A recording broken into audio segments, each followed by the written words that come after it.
William James once sighed, "I don't sing because I'm happy because I sing."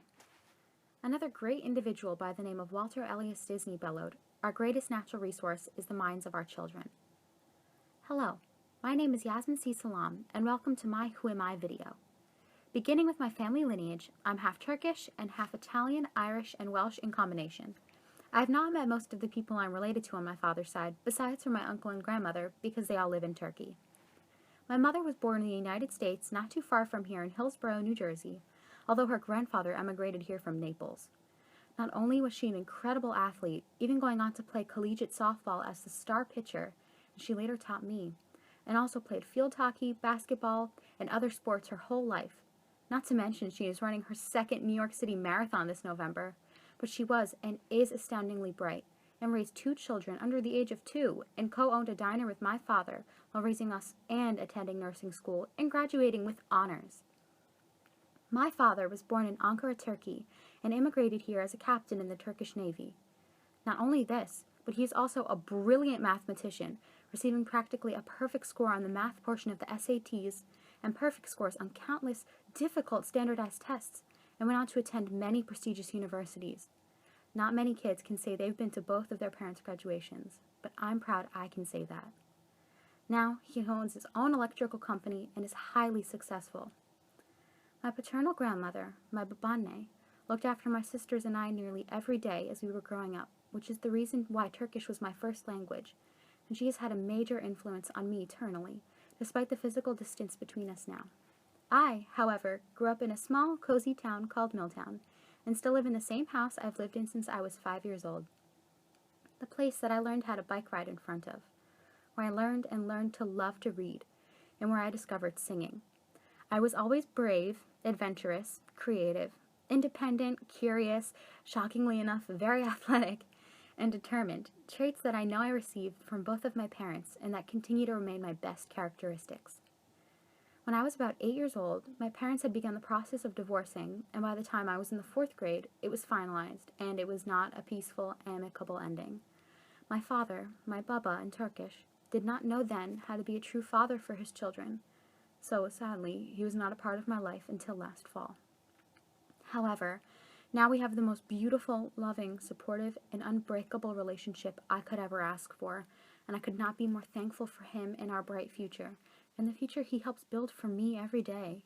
He teaches me every day what the meaning of life is, to believe in myself, work hard, follow my dreams, and to be kind and loving to all before you. I like to think I got my heart from him. Before then, my beautiful, strong, courageous mother raised her 3 daughters completely on her own, without any help, even without the help of her parents, who never were what grandparents and parents should be for their family, and without any siblings, and she is the person who made me who I am today. She is the consummate role model of grace, brilliance, beauty, and everything I aspire to be one day. She is my hero, and she taught me the value and unequivocal importance of an education. It is a privilege, and it requires hard work and following your dreams and your heart. No matter how hard it got, we never ever did without, because she made sure our dreams came true, put us before herself, no matter at what cost, and knew that no matter what, the 4 of us could conquer the world because of the love and bond she created with our family. Every day I try to make my mama, baba, and my sisters proud. I have 2 gorgeous, smart, loving little sisters, Sibel and Lily, whom are my very best friends in the world. They inspire me to be the best person I can be in every way, and to be someone they can always look up to. They help me find my voice. My sisters, my mom, and my baba are my family, my end-all be-all, and I truly couldn't be luckier. It is so wild to me that it is even time for me to make this video for the 2nd time. It feels like just yesterday I was an overzealous freshman, so eager to make a splash, and who had no idea she was in way over her head. When I was in elementary school, I was the child who would play with the hand chimes even when the teacher was talking because I just could not help myself. I was so enamored by music. My mother went leaps and bounds to get me involved in every which way she could. I was in the Rutgers Children's Choir for years, I was in a private theater company called Kids on Stage for nearly 6 years, and I even was the youngest member accepted into the musical theater track of 8 young adults at the Rutgers Summer Acting Conservatory, where I lived away from home for a month after my freshman year at Rutgers. Most importantly, though, after trying to play the flute in the 4th grade, I realized that that was not my instrument and quickly switched over to the percussion section, and my life has not been the same since. I played in the jazz and concert bands every year, always was asked to assist younger members, and became one of 2 female percussionists in my high school's honors wind ensemble, and the only female in the marching band, where I carried the quads, bass drum, and the snare over the years. I also was the lead in my school's musicals ever since I auditioned for the role of the jellyfish in my 3rd grade classroom production, and it continued all the way through high school. While I was also taking voice lessons starting my sophomore year right here at the conservatory, I quickly realized when I got to Westminster that I was very behind in my musicianship for one main reason. I could barely read music without writing in every note name's letter, let alone even fathom sight singing. I could read rhythms no problem, but that was it. I always learned by ear. I remember when I first started piano and how I did not even know what middle C was. I spent 3 hours practicing one incredibly simple tune, in this exact practice room actually, until I finally got it. And now, I assist my classmates in piano class, and sight read better than I ever imagined I could at this point. I love solfege, not to mention music theory in general. Now, I'm a tutor in every subject I have ever taken here, due to my approximately 3.9 GPA. I'm the first chair soprano in the honors choir, the Jubilee Singers, a choir I never imagined I could be lucky enough to be a part of, and I also am the only sophomore to be a committee head of Sigma Alpha Iota, a sisterhood and band of the most incredible professional female musicians I could ever ask for. My committee is the service committee. I also have finally found my voice, after many years of training a sound that was not mine, thanks to my spectacular, indescribably awe-inspiring voice teacher, Professor Margaret Cusack.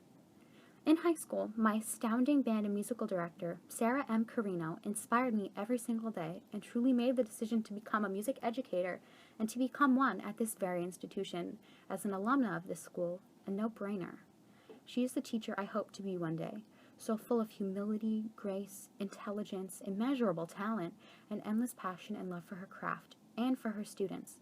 I will never forget how much trouble I had when I was first taking her honors music theory course, as it was my first exposure to truly studying music, and how she would be at the school as early as 6:30 a.m. waiting for me to come to her room for extra help, and it made all of the difference. That is a true teacher. I plan on graduating from this university, hopefully in the 5 years master's track if I'm so blessed to be invited, and will then strive to become an elementary or middle school general music teacher. Specifically, if I were to teach middle school, I would love to form many a cappella groups, a percussion ensemble that focuses on improvisation and the methodology El Paso, after my beloved Vitamin D that I actually will be co-leading this semester in the spring, and even a world music group such as Satyagraha. After gaining years of knowledge, I'd love to open up my own studio at home, where I'd also love to have impoverished children and adults take lessons for free on the weekends. A dream of mine would also be to travel the world and teach the power of music. As a future educator, I will, first and foremost, consider the character, backgrounds, interests, needs, and learning styles of my students and take all of those factors into full account in teaching, planning, and behaving. Because they are more than just students. They are people like you and me, and just knowing their names, providing information to be regurgitated, and preparing them for exams is not enough at all. I believe good teaching must be completely student-centered. I remember from the CP book from last semester how a woman in one of the stories had her choir's repertoire chosen even when she was still in school. It did not take into account at all the people she'd be teaching and what they'd need and like. I know how I felt when Miss Carino learned how I learned, who I am in and outside of the classroom, my strengths and weaknesses, and more. She made me feel important and made me want to learn. I also will make sure that I sit and plan instruction in music, to interact with students to find a musical vernacular that can serve as a stepping stone to new ideas. Learning is not memorizing force-fed facts. Teaching is a conversation, a discussion that both parties contribute to and gain insight from each other equally. Furthermore, allowing the students to know that they can mold their learning by offering their own perspectives, thoughts, experiences, insights, etc. makes the learning and magic happen, and more importantly, makes every moment in the classroom and each bit of content relatable and meaningful to them inside and outside of the classroom. Because if it is not made meaningful, it is not learning.